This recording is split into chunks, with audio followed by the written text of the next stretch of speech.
upaya banding Nikita Mirzani ditolak. Yang terjadi malah hukumannya bertambah dari 4 tahun menjadi 6 tahun. Ini salah siapa sampai terjadi begini? Sebenarnya ya, sejak putusan pertama itu sudah banyak loh ya. Mulai dari netizen, fans dia, hater dia, pengacara yang besar. Itu sudah banyak memberikan masukan.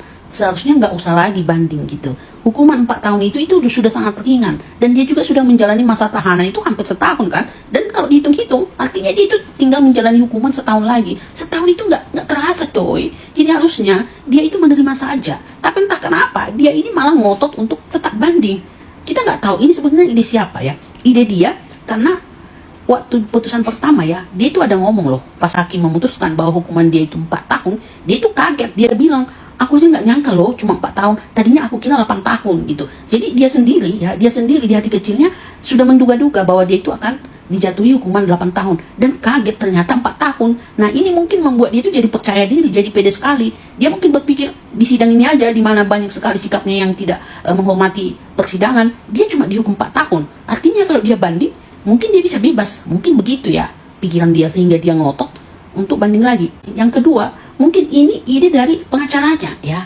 yang mem-PHP dia bahwa dia itu mungkin akan bisa bebas karena bla bla bla bla bla gitu, sehingga Nikita Mirzani terbujuk rayuan.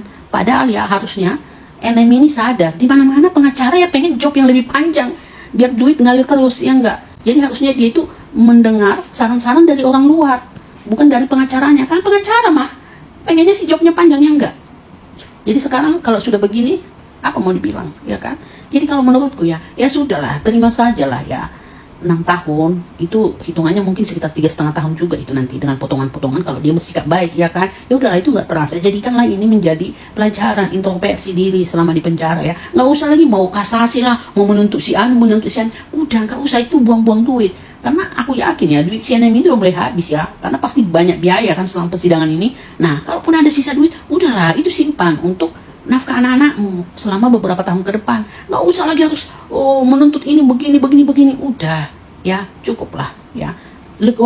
Rendahkan sedikit hati demi anak-anak gitu loh. Dan kalian juga ya, fans-fansnya itu, udah berhentilah kalian terus membahas Nikita Mirzani ya.